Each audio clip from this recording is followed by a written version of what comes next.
Halo Sobat Trader, kembali lagi bersama Papa Didi di sebuah program yang bernama Forex Today. Ya, Forex Today hari ini tanggal 21 Januari 2021. Seperti biasa Papa Didi akan mengulas tentang apa yang akan terjadi dengan Forex hari ini.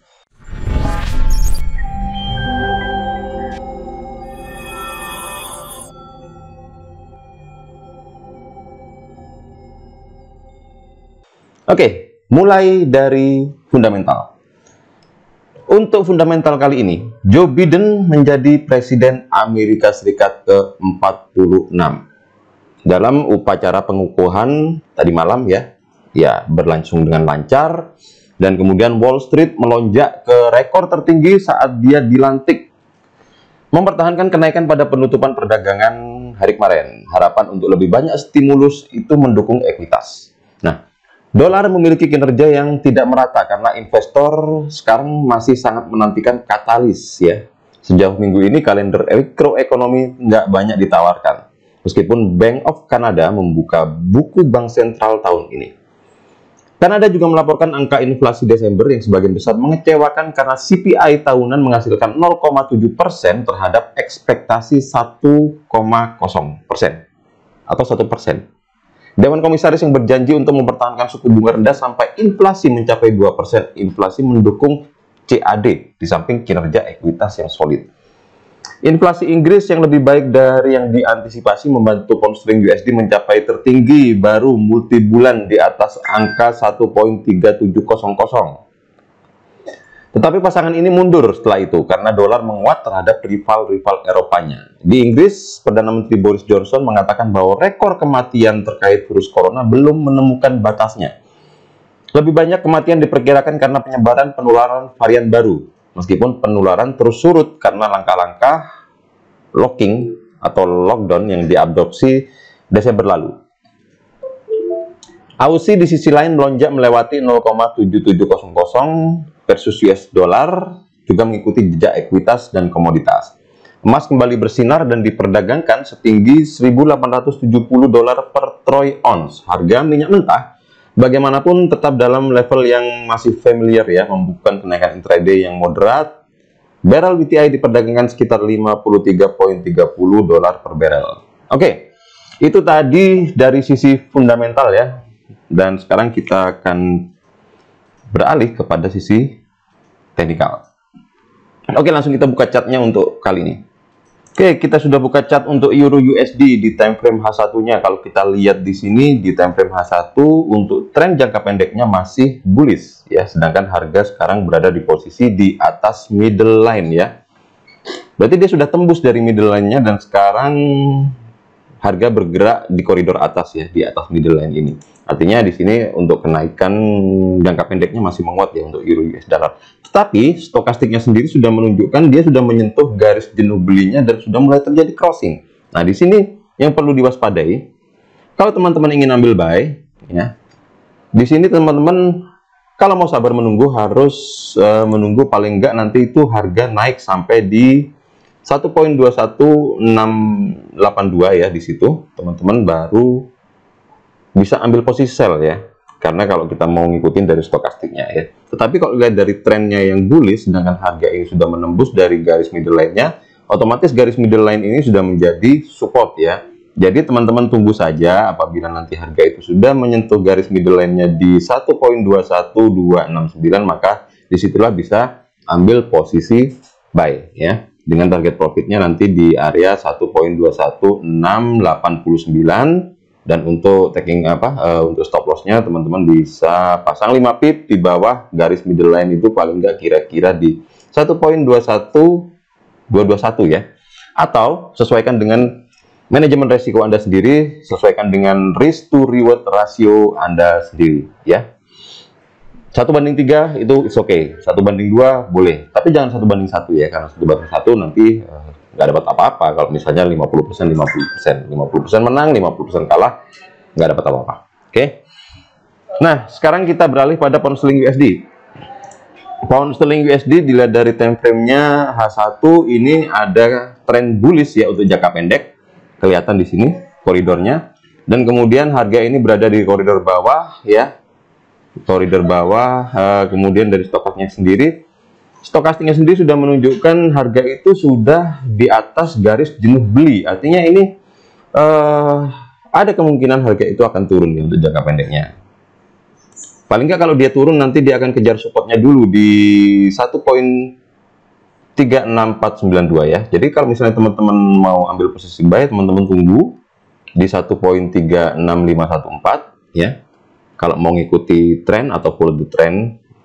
Tapi kalau teman-teman ingin memanfaatkan posisi sell, juga teman-teman harus tunggu paling nggak nanti harga itu menyentuh di garis middle line-nya di 1.37025, baru di situ teman-teman bisa ambil sell ya. Nah, kalau bisa ambil sell di sini, nanti target profitnya di garis supportnya di 1.36530 ya. Alasannya kenapa mau ambil posisi sell, karena kalau kita lihat dari stokastiknya ini sudah menunjukkan jenuh beli ya. Oke, sekarang kita beralih pada USD Japan Yen. Untuk USD Japan Yen-nya sendiri, oke, sudah terbuka time frame H1-nya ya, sudah terbuka time frame H1-nya. Dan di sini kalau kita lihat trennya ini menunjukkan tren bearish untuk jangka pendeknya. Harga berada di koridor bawah, di bawah garis middle line-nya ini. Dan sedangkan kalau untuk stokastiknya sendiri ini masih menganga cukup lebar ya, mengarah ke bawah dan sudah menembus garis jenuh jual. Tetapi karena ini masih mengarah ke bawah dan dengan jarak yang cukup lebar, maka ada kemungkinan bahwa harga itu masih ada kemungkinan untuk turun dulu, ngejar supportnya di 103.376 ya. Jadi teman-teman tunggu dulu di sini kalau misalnya harga itu sudah menyentuh support di 103.376, ambil posisi buy, dan kemudian nanti target profitnya bisa ambil di garis middle line-nya ini di 103.612. Oke.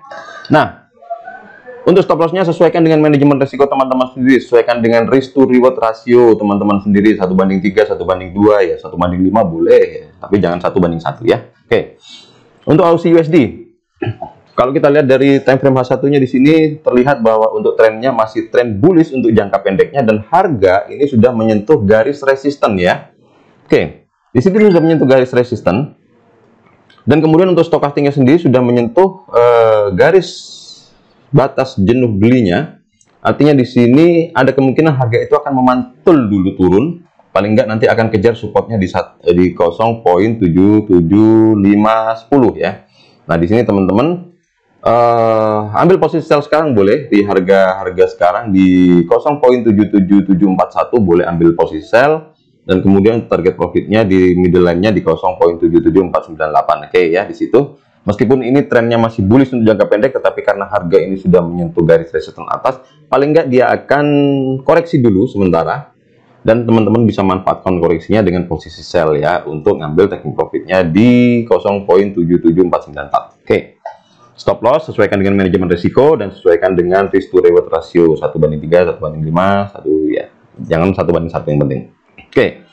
Kemudian untuk XAU USD, kalau kita lihat di sini untuk tren H1-nya untuk dilihat jangka pendeknya di sini trennya masih sideways ya. Masih sideways dengan posisi harga itu sudah menyentuh resisten, dan kalau untuk stokastiknya sendiri ini sudah sempat berada di atas garis jenuh belinya dan sudah mulai turun, tetapi ini ada terjadi cross dan sudah menganga ke atas ya.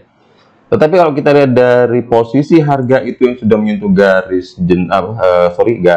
resistennya, maka di sini ada kemungkinan harga itu akan terjadi koreksi dulu, turun paling tidak nanti sampai ke 1851 ya, 0.96 di situ. Jadi kalau mau memanfaatkan sell, bisa manfaatkan sell sekarang ya di harga 1871.38, ambil posisi sell, kemudian taking profitnya nanti di 1852.42. Di situ teman-teman bisa ambil taking profit. Untuk stop loss-nya jangan lupa pasang ya, sesuaikan dengan manajemen risiko Anda, sesuaikan dengan modal Anda, dan juga risk to reward ratio yang bagus itu adalah 1:3 ya. 1:5 boleh, 1:2 ya boleh lah, tapi jangan 1:1 ya. Karena kalau 1:1 nanti misalnya anggap dari 20 kali transaksi 10 kali loss, 10 kali profit. Kalau 1:1 nggak dapat apa-apa, justru rugi sama swap, rugi sama komisi gitu ya. Tapi kalau misalnya 1:3, kalau misalnya 60 loss, 40 profit, itu masih membukukan profit ya untuk akhir bulannya secara akumulasi. Gitu ya teman-teman ya. Dan sekali lagi bahwa kalau yang namanya analisa fundamental, analisa teknikal, ini tidak pasti 100% benar ya, karena ini adalah sebuah prediksi. Ini adalah sebuah prediksi berdasarkan history, berdasarkan pergerakan harga price action, juga berdasarkan fundamental, tapi tidak menjamin bahwa ini adalah 100% benar. Karena ya, kita tidak pernah bisa kontrol pasar, kita tidak pernah bisa mengontrol seluruh trader di seluruh dunia untuk mengikuti apa kemauan kita, untuk mengikuti posisi kita. Jadi, yang bisa kita lakukan, yang bisa kita kuasai 100% adalah manajemen risiko. Uang Anda sendiri yang bisa Anda kuasai ya. Tangan Anda sendiri yang bisa Anda kuasai, dan juga mental Anda sendiri yang bisa Anda kuasai. Oke? Terus ikuti ya untuk video-video Forex Today dari Trader Clinic, karena setiap hari Papa Didi akan selalu update ya, dan selalu subscribe channel Trader Clinic dan juga follow semua sosial media Trader Clinic. Oke? Dan di grup Telegram sendiri selalu ada sinyal, selalu ada daily pivot, dan selalu ada market review dalam bentuk PDF yang akan diupdate setiap hari oleh Papa Didi. Oke, sobat trader, happy trading dan salam profit.